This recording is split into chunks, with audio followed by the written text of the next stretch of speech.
My name is Ernie Gruen, and we'll talk about the start of Full Faith.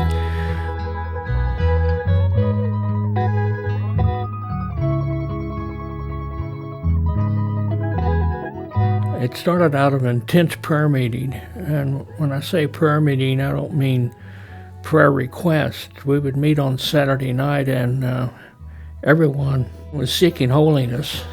They weren't seeking the gifts of the Holy Spirit. They wanted to be filled with the Spirit, but the idea was to be godly and to be like Christ. And those prayer meetings would last for 2 or 3 hours every Saturday night. And I'm convinced that the church started out of prayer.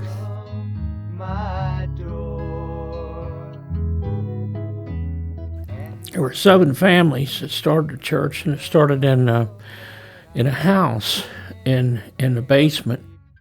First service, there were 35 people, and a young man, teenager, got saved. And that was a real exciting thing because everyone took it as a confirmation that the church was of God. And we met in that house for a few months. Then we moved to 57th State Avenue. We were in a little church that had been abandoned, and this church had a dirt floor, no bathrooms, so it didn't have any amenities. Along the way, my wife was just looking through the paper, and she saw a church for sale. And that's a central location down on 42nd Street, and it had bathrooms. We were so excited, and nurseries. And that's where we were when the Jesus revival hit. In that little church, we saw the church grow from maybe 100 to 1,000 people in just maybe 2 years.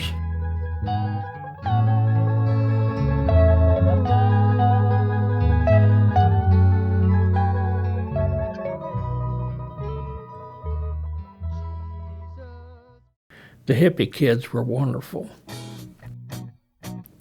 They would come to church barefooted, and they would pick up hippies on the way, pick up hikers, and we couldn't cram them into the building. We had people standing in the baptismal.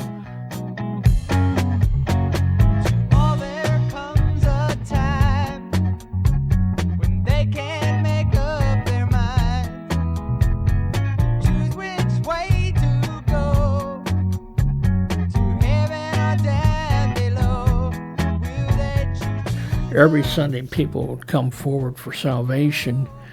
They had to walk through that maze of people.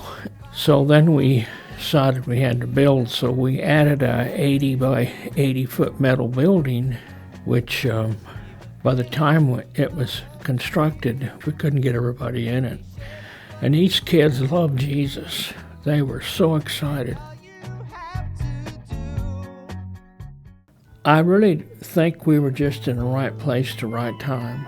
We had some people come doing a church growth study from California and wanted to interview me. And they said, "What about your parking?" Well, we didn't have any parking. We just blocked all the streets for 2 or 3 blocks and had all the neighbors, man. What about, every question they asked, we did exactly the wrong thing. So it was just a hand of God. And again, it wasn't that we were better than anyone else. The only thing we did right is we kept praying, and we became the Jesus People's Church.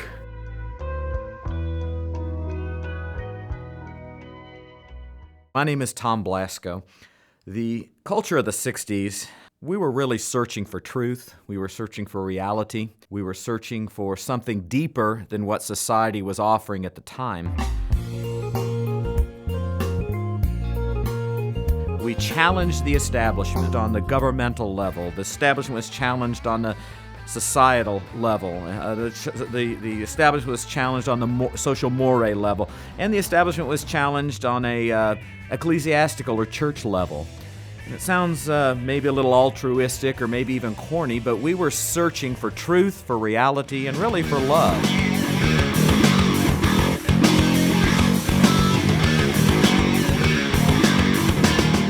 Full Faith was an oasis, in a sense, among churches, at least in our city.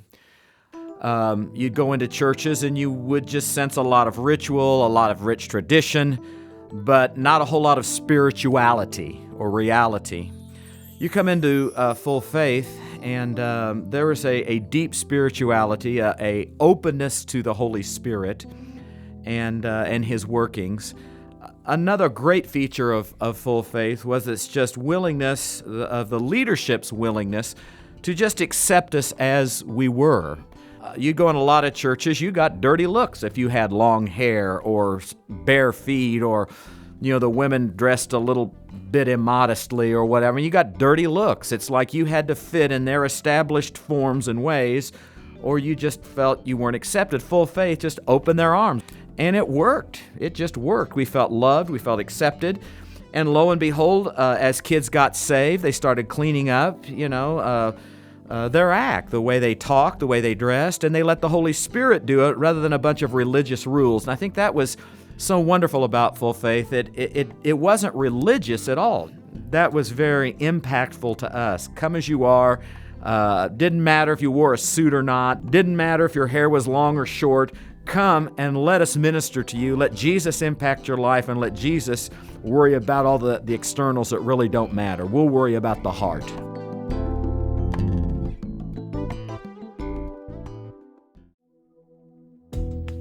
This is Jeff Colleen. I think the most important thing that needs to be stated is that the heart for mission was part of the DNA of Full Faith Church of Love.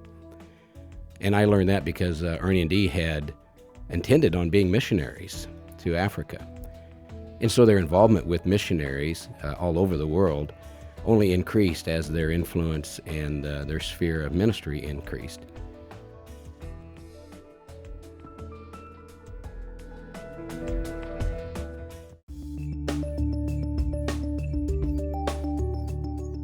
My name is Jim Cox. Midwest Ministers Fellowship actually was birthed out of what used to be called Full Faith Ministries. And in that process, we decided that we needed to broaden the ministry and eliminate the name of one particular church group, and that we needed to reach people all around the city and actually into a 4-state area. 1966 or 67, way back in the very beginnings of Full Faith, someone had a prophecy and they saw a bonfire with little sparks going out and igniting other fires. Well, Midwest Ministers Fellowship is something like that today. It's continuing on to spread out and minister to other works all over and mainly in Kansas and Missouri.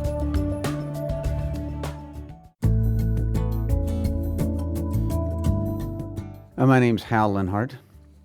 There's an interesting thing about the genesis of this whole church plant movement. It was in 1984, there was a prophecy that came to Pastor Ernie and the elders, and it was out of the Psalms, chapter 48. It says, "Walk about Zion and go around her and count her towers." And the interpretation of the prophecy was, there is a city here that needs towers placed on the 4 compass points.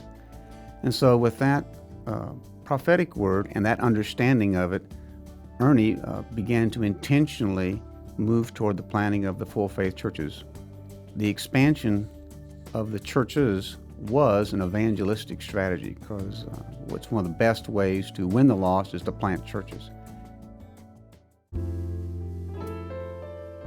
My name is Don Lewis, senior pastor of Cross Points Church, formerly Full Faith Church of Love. When the nation of Israel crossed the River Jordan from the wilderness to go into the land of promise, the Lord required them to take stones from the bottom of the river bed and to stack them on the Canaan side of the River Jordan, and they were to be stones of memorial. And they were to be a monument to honor the fact that God had brought them across the Jordan from the wilderness to the land of Canaan with a purpose and a promise. It is important that we establish stones of memorial. It's important that we stop and say, God has done great things through the church, Full Faith Church of Love, now Cross Points. that for 40 years he's established his name in this given Kansas City metropolitan area. And many, many people have been brought to Christ. Many, many people have been led into the baptism of the Holy Spirit. And that is not possible if you have no history. God has done a wonderful thing in this church. The history of the founding of it and those that God has used to make this church what it is today, in spite of challenge, in spite of disappointment, in spite of seasons of pain, those investments have not been in vain. We honor that.